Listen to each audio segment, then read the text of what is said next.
आखिर कब तक झारखंडियों को जान देना पड़ेगा, कभी अधिकार के लिए, कभी विस्थापन के लिए, कभी नियोजन के लिए।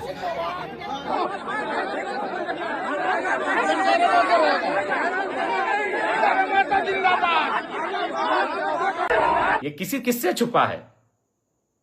चलिए, नाम लेने में अचरज का है। सुने आपके पति महोदय को वहां ठिका मिलता है, अभी करोड़ों का ठिका मिलता है, तो आप मुझे देखकर आपका बौखलाना तो लाजमी है।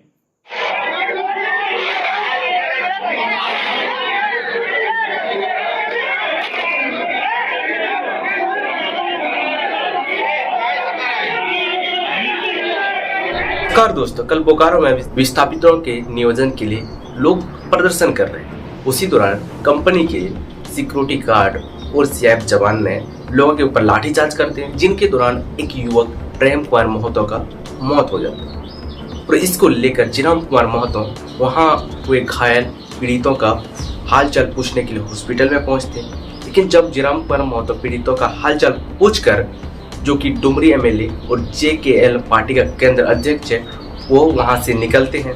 बीटीएस में भी कहा कि अधिकारियों के खिलाफ कार्रवाई होनी चाहिए। जिस प्रकार यहाँ आपके साथ जो घटना हुई, उसको आप किस रूप में देखते हैं? देखिए, हमें बड़ा हंसी लग रहा है कि एक विचारधारा अलग है। जो स्थानीय विधायक हैं मैडम श्वेता जी, लेकिन पढ़े लिखे हम उनको मानते हैं और है भी, लेकिन हमको उनका आज का ये जो व्यवहार उनके और उनके समर्थकों द्वारा जो हुआ, हमारी गाड़ी को रोका गया, हमारे खिलाफ जो उन्होंने होटिंग किया, ये आश्चर्यजनक है। अब मान के चलिए, हमारे जगह अगर ढूलू महतो होते माननीय सांसद, तो क्या उनको रोकने का अधिकार है? नहीं। उनको जानना चाहिए कि हम डुमरी विधायक की हैसियत से बोकारो नहीं आए हैं, हम जेलकेम पार्टी के केंद्र अध्यक्ष होने के नाते यहाँ आए हैं, और इस विधानसभा से हमें भी सम्मानजनक 40,000 मत प्राप्त हुए हैं। हम किसी पार्टी के केंद्र अध्यक्ष हैं, उस नाते हम यहाँ पर आए हैं विस्थापितों का दर्द जानने। लेकिन वो कह रही मेरा विधानसभा है, आप कैसे आ गए? बड़ा आश्चर्य लगा, एक पढ़ी लिखी विधायक का आज इस प्रकार का व्यवहार कर रही है। हालांकि हम ईगो सेटिस्फाइड वाला नेता नहीं है। उनके समर्थकों ने जो हमारी गाड़ी को रोका, हमारी गाड़ी को धक्का मुक्की करने का काम किया, ठोका, उस चीज़ को हम भूल जाते हैं। चूँकि हम यहाँ विस्थापितों, जो बेटा मर गया है, शहीद हो गया है, उसे न्याय दिलाने आए हैं। और मेन गेट पर हम जैसे ही आए तो देखिए, स्थानीय विधायक अपने कुछ समर्थकों के साथ हमारी गाड़ी के सामने आ गई और मैंने एक तरह से हमारा विरोध टाइप का करने लगी। था हम वही बोले, मैडम आप सामने आइए, क्यों आप हमारा विरोध कर रही हैं? तो बोले नहीं, ये मेरा विधानसभा है। हम बोले मैडम आप भूलिए मत, हम डुमरी विधायक की हैसियत से नहीं आए हैं, और ये तो मन में संकीर्ण सोच होना ही नहीं चाहिए कि मेरा विधानसभा तेरा विधानसभा। यहाँ मौत हुआ है, यहाँ प्रशासन ने हैवानियत की हद को पार किया है, यहाँ मिल के विस्थापितों की लड़ाई को लड़ने की आवश्यकता है। तो ये बड़ा आश्चर्य हमको लगा।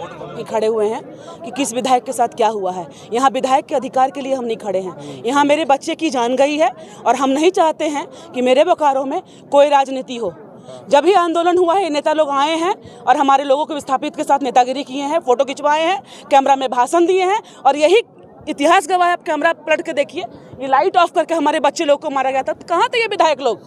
क्यों नहीं आए? हम विधायक के तौर पे यहाँ आज नहीं खड़े हैं, हम एक माँ के तौर पे खड़े हैं। जो प्रेम मेरा लड़का मरा है, हम उसके लिए खड़े हैं, ये आंदोलन कर रहे हैं हम लोग।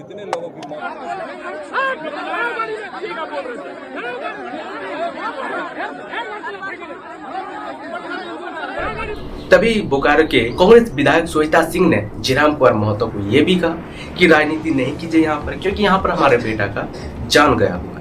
लेकिन राजनीति कौन कर रहा है, नहीं कर रहा है। जिराम कुमार महतो ने बोकारो से लौटने के बाद एक वीडियो बनाया कांग्रेस विधायक श्वेता सिंह के ऊपर। इस वीडियो को आप लोग देख के समझ जाएंगे कि कौन राजनीति कर रहा है और कौन नहीं कर रहा है। बहुत ही खेद और पीड़ा के साथ आपको सूचित करना पड़ रहा है कि हाय रे हमार सोना झारखंड। इस राज्य को बनाने में हमारे पूर्वजों ने खून और पसीना को एक कर दिया। इस राज्य को बनाने में हमने अपना सर्वस्व निछावर कर दिया, और आज हमें क्या मिल रहा है? जान भी हमने दिया, जमीन भी उद्योगों के लिए हमने दिया, और आज उन उद्योगों में एक मामूली नौकरी के लिए जान भी हमारी जा रही है। आज बीएसएल, जिसे पूरे भारत में, पूरे एशिया में जाना जाता है, जिस बीएसएल की स्थापना बोकारो जिला में आज से लगभग 50 वर्षों पहले की गई है,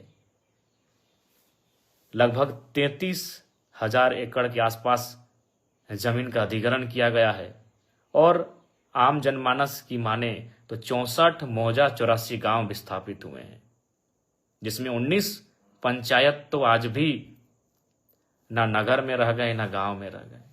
आज अप्रेंटिस के जो अभ्यर्थी हैं वो धरने पर बैठे थे नियोजन की मांग को लेकर, लेकिन उनका धरने में बैठना गांधी के देश में मानो अपराध हो गया।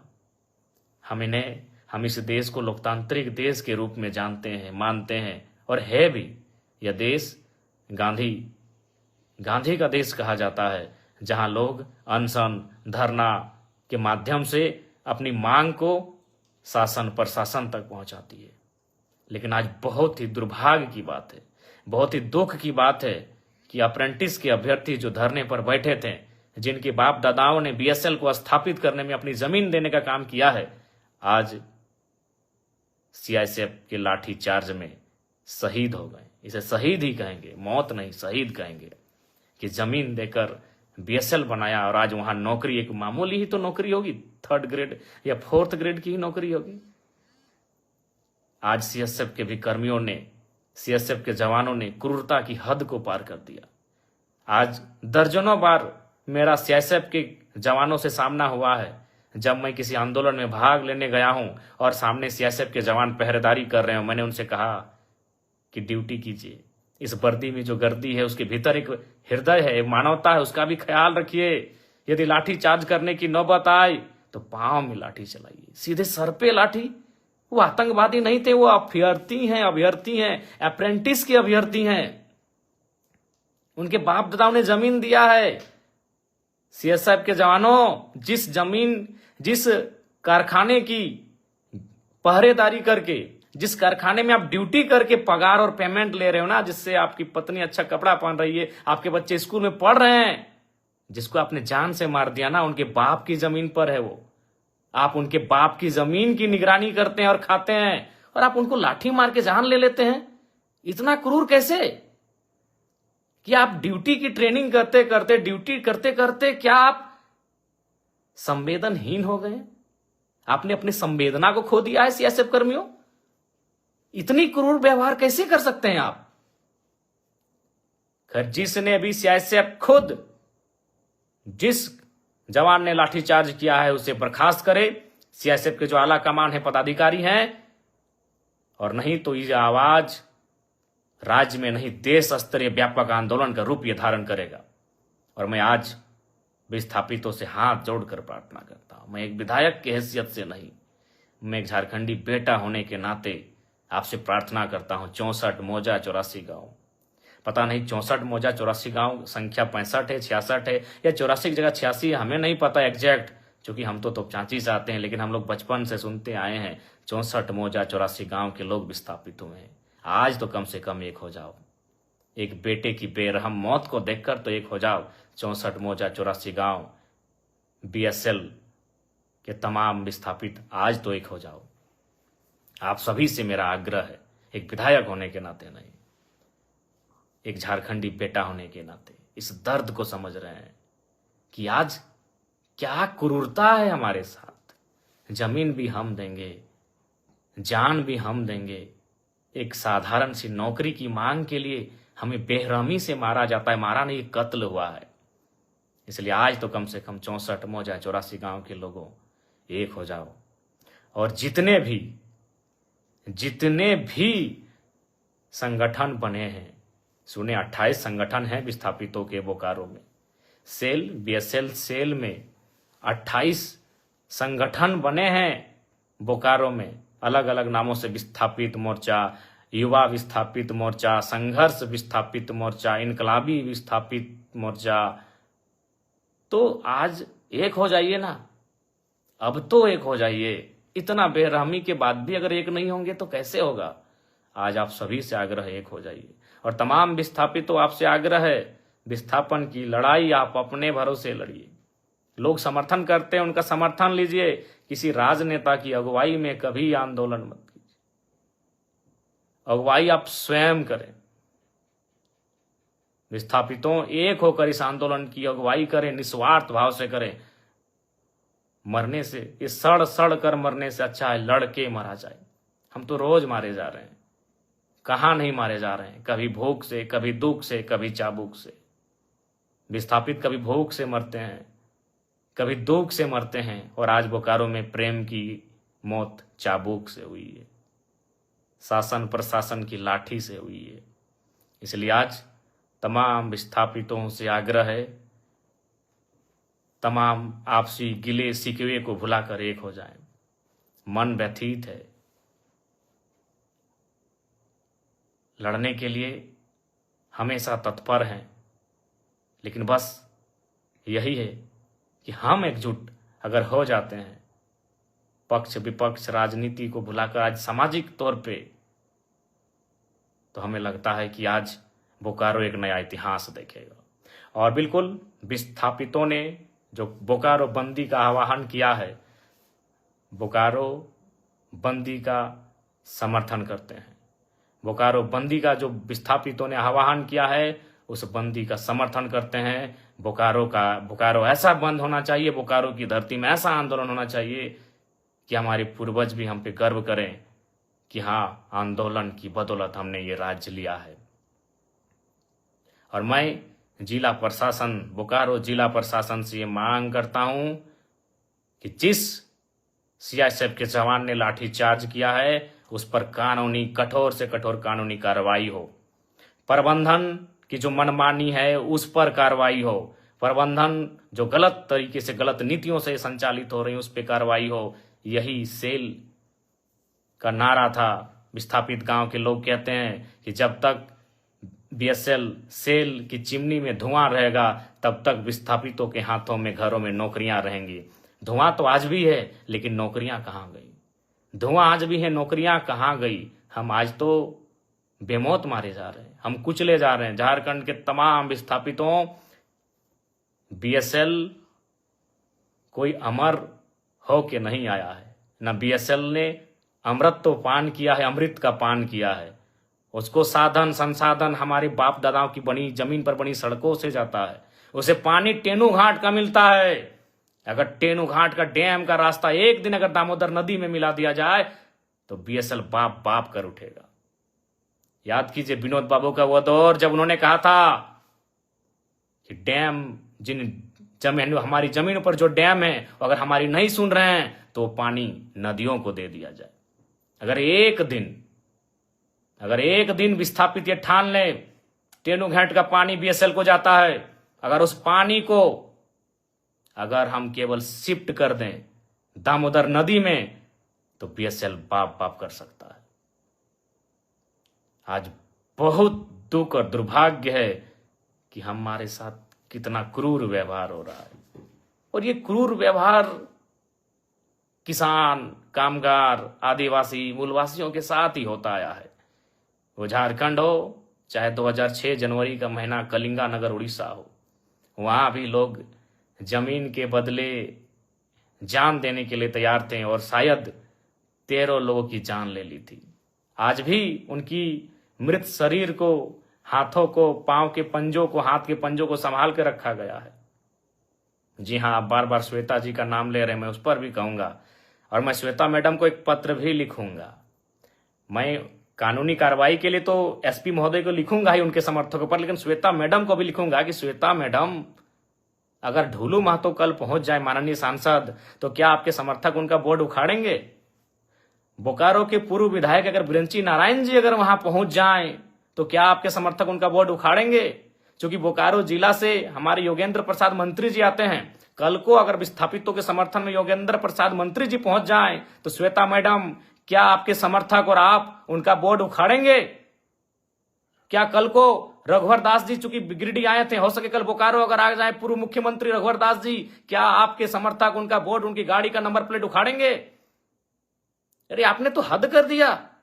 और आप क्या बयान दे रही है इंटरव्यू में कि कुछ दिनों पहले, अरे आप जब विधायक बनी है ना मैडम, तब से आप में ये तेवर है। जब हम विधायक नहीं बने थे ना, उससे पहले से हम विस्थापितों की आवाज बनते आए हैं और विस्थापितों के धरने में, आंदोलन में सहभागिता देते आए हैं। क्या आप बात करती हैं मैडम? आप एक स्त्री थी इसीलिए मौन रहें, आप एक नारी थी इसलिए मौन रहें। बाकी आपको स्वयं मालूम है आपने आज क्या कृत्य किया। हमने ना आपको कुछ बोला था, हम तो, मेरी गाड़ी वहां खड़ी हुई थी, हम तो केवल आपके हमारी गाड़ी गई थी ना, हमको तो मालूम भी नहीं आप एक महिला हो के विधायक हो के इस प्रकार आई। पहले तो विरोध किया, हमने आपसे पूछा कि मैडम क्या बात है क्या बात है, आपने पहला लाइन यही कहा कि मेरा विधानसभा है, आप कैसे आ सकते, हद है भाई।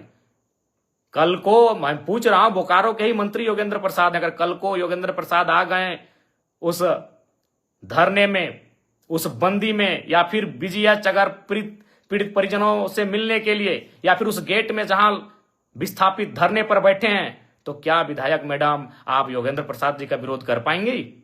या कल को ढूलू महतो चूंकि सांसद हैं, अगर ढूलू महतो जी पहुंच गए, क्या आपके समर्थकों में आप में वो कुव्वत है कि आप उनका नंबर प्लेट उखाड़ देंगे? बड़ा दुर्भाग्य लगा मैडम, बड़ा दुर्भाग्य। आप क्या बयान दे रही हैं कि कोई माहौल खराब करे, तो मैं देखता हूं अगर कल को ढूलू महतो जी जाते हैं, ब्रंची नारायण जी जाते हैं, तब आप क्या बोलते हैं। देखिए, मैं आपको स्पष्ट कहना चाहूंगा, सबको नहीं पच रहा है कि जयराम महतो किसी आंदोलन में आए, क्योंकि अगर वो आएगा तो सट्टी की बात होगा। और बाकी कहना नहीं चाहिए मैडम, लेकिन जब आपने हद पार किया है तो मैं सुनी खबर आपको सुना दूं। सुने आपके घर में आपके रिश्तेदार कहिए या आपके खास कहिए, उनको ठिका मिलता है बीएसएल में। तो ये दोहरी राजनीति मत कीजिए विधायक मैडम, अभी आप दुख जता रहे हैं और आपके ही लोग वहां ठिका लेते हैं। तो असली बात तो जनता को मालूम है कि आपको तकलीफ जयराम महतो के जाने से तकलीफ क्यों हुई, क्योंकि आपको मालूम है कि जयराम महतो आएगा तो दूध का दूध और पानी का पानी बात होगा। ये किससे छुपा है?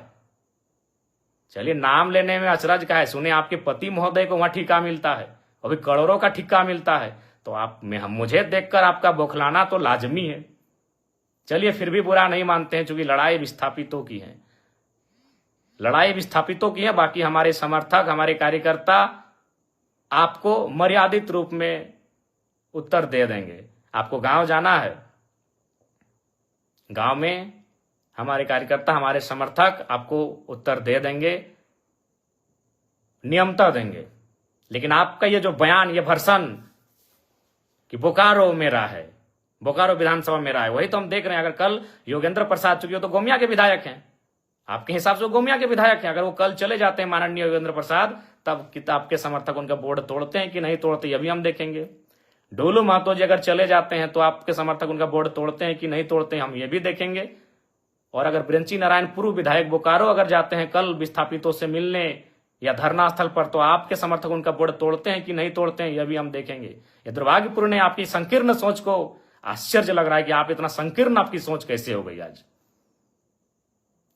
खैर, सोच आपकी संकीर्ण कैसे हुई, और हमको बिल्कुल स्पष्ट कहेंगे, झारखंड वासियों, विस्थापितों, विधायक मैडम के साथ जितने लोग पीछे खड़े थे, आप करीब से उनको चेक कर लीजिए, वो झारखंडी नहीं थे।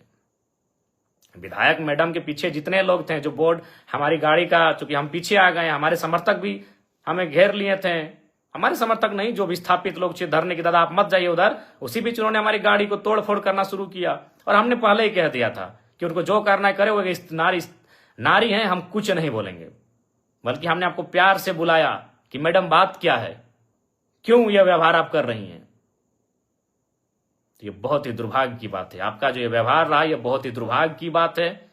लेकिन फिर भी हम उस पर चर्चा नहीं करेंगे, क्योंकि यहां सवाल विस्थापितों के साथ न्याय का है। बाकी आपको हम एक पत्र लिख रहे हैं, उस पत्र का आशा करते हैं आप उत्तर देंगे। पुनः विस्थापितों, आपसे यही कहेंगे कि आप अब तो एकजुट हो जाइए, आप एकजुट हो जाइए। कब तक अलग अलग बैनर में, कब तक अलग अलग नामों से, युवा विस्थापित मोर्चा, क्रांति विस्थापित मोर्चा, उलगुलान विस्थापित मोर्चा, किसान विस्थापित मोर्चा, कब तक? अभी समय है, एकजुट हो जाइए। और आप सभी से आग्रह है, और फिर कहेंगे, हम तमाम विस्थापितों से आह्वान करेंगे, कल बोकारो का जोरदार बंद किया जाए। मैं तमाम विस्थापितों से आह्वान करूंगा, तमाम विस्थापितों से अनुरोध करूंगा, कल बोकारो जोरदार बंद होना चाहिए। जोरदार बोकारो बंद का हम लोग समर्थन करते हैं, और बिल्कुल समर्थन ही नहीं करते हैं, एक कोने में हम भी खड़ा रहेंगे, एक विस्थापित का बेटा बनकर, एक विस्थापित का भाई, एक विस्थापित का सहयोगी बनकर एक कोने में मोर्चा संभाल के हम भी खड़ा रहेंगे। एक नेता की हैसियत से नहीं, एक विधायक की हैसियत से नहीं, एक झारखंडी की हैसियत से हम भी एक कोने में, जहां आप बंद करेंगे वहां हम एक कोने में खड़ा रहेंगे। कल चूंकि हमारा गिरिडीह में उपायुक्त से पूर्व का एक कार्यक्रम है, उपायुक्त और 6 के 6 विधायकों के साथ आधा घंटा का बैठक है। उस बैठक को समाप्त करके हम निस्संदेह बोकारो की धरती में आएंगे। तब तक हमारे जितने भी समर्थक हैं, हमारे जितने भी चाहने वाले हैं, हमारे जितने भी कार्यकर्ता हैं, उन सभी से मेरा आग्रह होगा, बोकारो बंद का जोरदार समर्थन करेंगे, विस्थापितों की आवाज को बुलंद करेंगे और प्रेम महतो जिनकी बेरहमी से हत्या हुई, इस हत्या नहीं, ये शहादत कहें, उन्होंने विस्थापितों के लिए शहादत देने का कार्य किया है। आज बस आग्रह यही है कि इस बार एकजुट हो जाइए। यार छोड़िए, विधायक मैडम सबको मालूम है, उनको हमारे नाम से चिड़चिड़ा हुई, हमारे नाम से उनको क्यों तकलीफ हुई, किसी से छुपा नहीं है। क्योंकि हम तो वही पूछ रहे हैं ना भाई, हम दूसरा क्षेत्र का विधायक थे। अरे मैडम, हम जेल कैंप पार्टी के केंद्र अध्यक्ष हैं, 40,000 वोट हमें भी मिला है बोकारो विधानसभा से, इस बात को भूलिए मत। और हम देख रहे हैं ना, कल जा रहे हैं, मंत्री महोदय सुन रहे जा रहे हैं, योगेंद्र प्रसाद जी, डुलू महतो जी जाएंगे, देखते हैं आप विरोध करते हैं कि नहीं, देखते हैं भैया, हम भी देखते हैं। बाकी पुनः कहेंगे, 64 मौजा 84 गांव, एकजुट हो जाइए। और सीआईएसएफ के जवानों, इतना क्रूर कैसे? भगत सिंह सही कहते थे कि आजादी तो हम अंग्रेजों से ले लेंगे, लेकिन क्या हुआ, आजादी गांव तक जाएगी या अमीरों के हाथों में रह जाएगी?